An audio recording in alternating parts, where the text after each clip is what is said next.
10 things rich people do that you don't.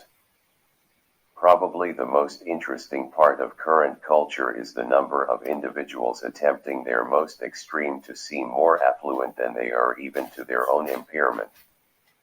This is energized, to some extent, by crazy measures of modest and simple credit being tossed around by banks under the heading of the national banks, and, honestly, it is insanity. When you move away from the uproar of life and investigate the conduct of genuine rich individuals, you will be astounded to find that as a general rule they are not keeping those equivalent examples as the people who are obviously rich, however deep down poor. This list checks out 10 parts of the existence of the commonplace tycoon that conflict with our assumptions of abundance. It fills in as both a manual for understanding the rich and a manual for duplicating them in the most ideal manner. The way that can prompt your own future abundance. Number 10. Buy second hand. A few things you can't, or don't have any desire to, purchase second hand. Things like clothing, food, and bedding. In any case, with regards to all the other things, rich people are the preferred choice to get a deal by purchasing second hand. Most altogether, rich individuals watch out for not buy vehicles fresh out of the box new, understanding the terrible deterioration that happens in the initial not many long stretches of another vehicle, or then again assuming they truly do purchase another vehicle.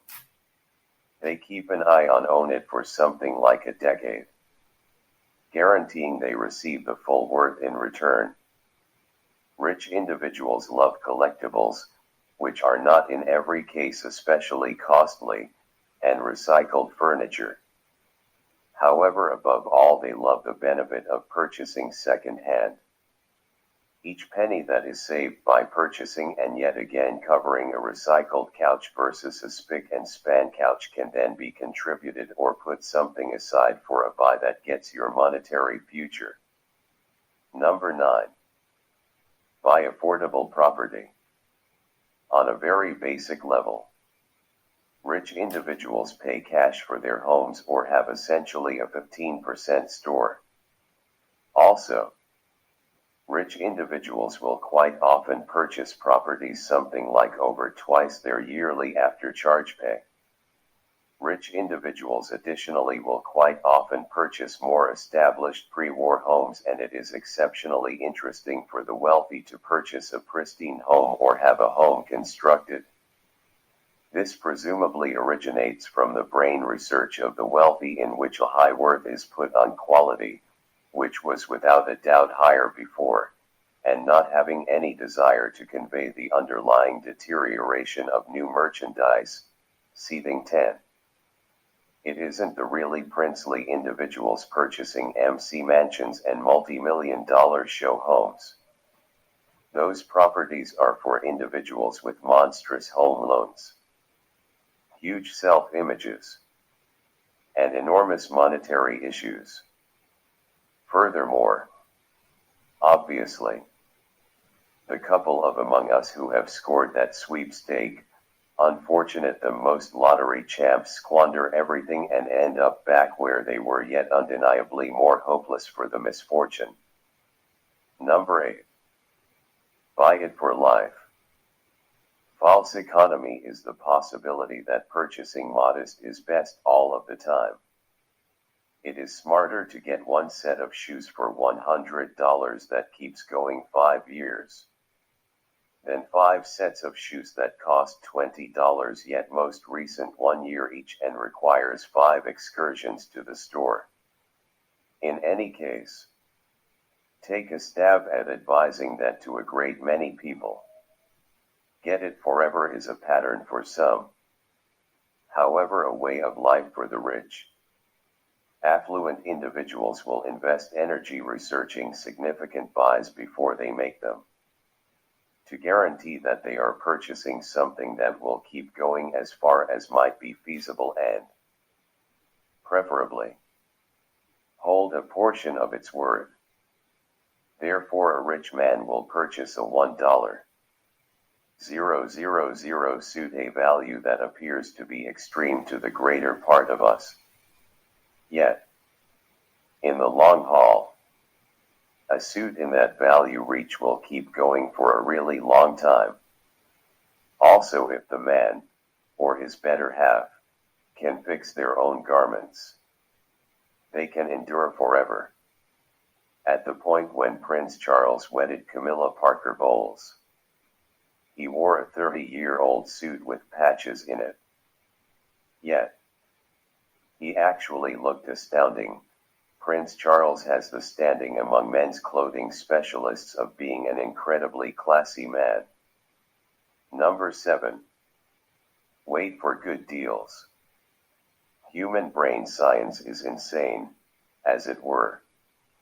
In many more than one review, individuals who were offered $5 now, or $10 in 2 months, decided to take the $5. We as a whole appear to have something wired somewhat off base in our cerebrums in light of the fact that obviously, the $10 offer is the most ideal decision, notwithstanding such things as a quick requirement for cash. Rich individuals aren't tormented by this issue. The well-off will stand by months, and here and there even years, to get the truly best worth they can for something. That is the manner by which the rich endure such calamities as the 2008 property crash. Individuals who were harmed most in that crash were individuals who had purchased houses they couldn't manage or utilized free cash from the bank to develop a property portfolio in a make-easy money unrealistic fantasy.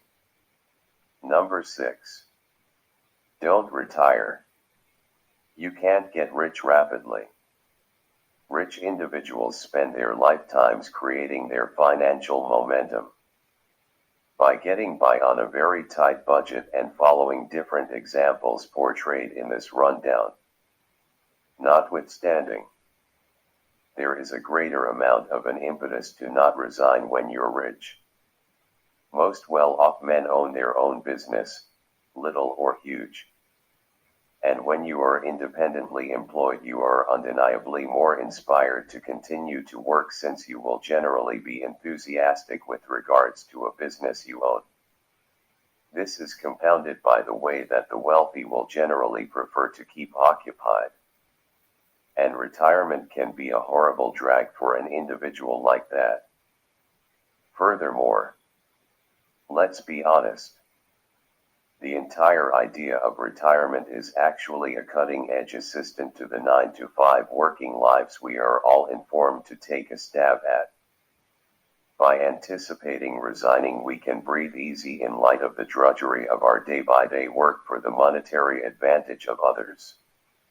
Number 5. Be frugal. Moderation isn't simply monetarily sound. It is ecologically solid. At the point when an individual is very parsimonious, they will generally squander less. My grandma kept each piece of string from each bundle she got, and each sack from shopping. She didn't do this is on the grounds that she was a frenzied hoarder.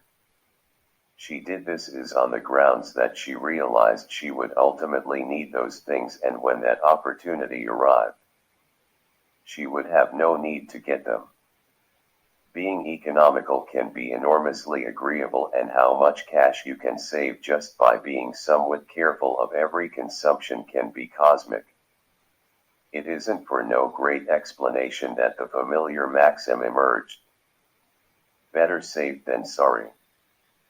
Fun fact: the to some degree prosaic maxim better safe than sorry was first recorded in 1633 in George Herbert's outlandish Proverbs as a penny saved be 2 times God. Less graceful maybe, yet positively more direct. Number 4. Use coupons. In the book The Millionaire Next Door, The Surprising Secrets of America's Wealthy, which I can't suggest enough, various tycoons were considered to decide their propensities. Practically every one of the men studied expressed that they invested more energy in cutting coupons than they did shopping.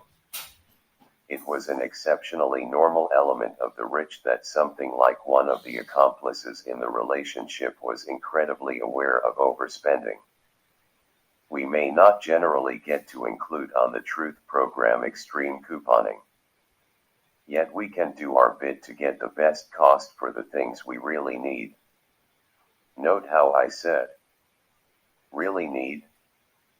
A vital contrast between the rich and the stars of the unscripted television show is that the rich use coupons for things they ordinarily need or purchase for their family, while the outrageous coupons are pursuing investment funds whether or not they need a thing, which, on the off chance that it isn't self-evident, isn't saving in any way.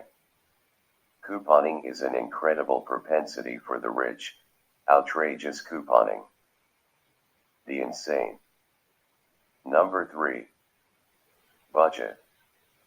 All rich individuals keep a spending plan, and all rich individuals stick to it.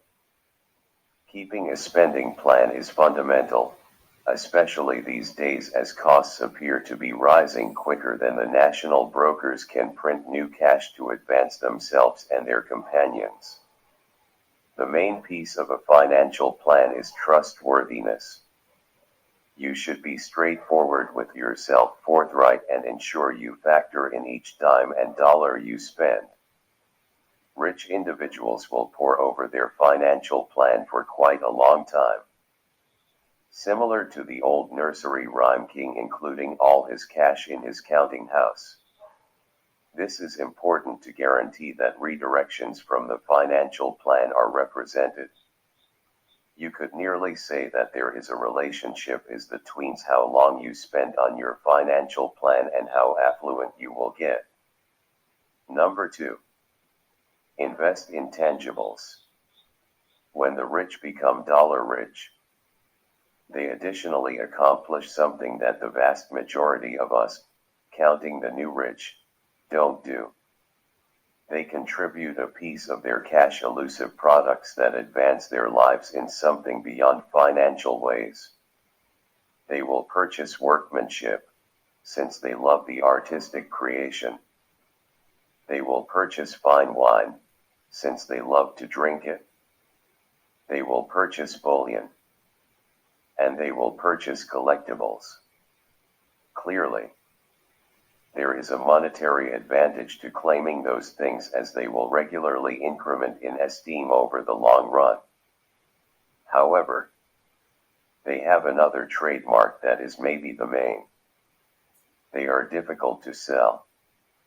At the point when you have $1,000 in real money sitting before you, it is extremely simple to spend it spontaneously. Not so when your $1,000 is restricted in a jug of Chateauneuf du Pape. The need to offer your merchandise to let loose the money gives you the time expected to settle on a more contemplated choice on whether you truly need the $1,000 knick-knack you are craving for. Number 1. Don't look rich. By a wide margin. The main part of the existence of the really well-off is that nobody can perceive they are rich. They are the ordinary people living nearby, driving an old vehicle, and filling in however many hours as you are. Then again, the person up the street with the lavish way of life that everybody needs to imitate is likely money poor and hopeless. What's more, remember, while you are occupied with attempting to stay aware of the Joneses, the Joneses are caught up with attempting to stay aware of the Smiths. Break the cycle today.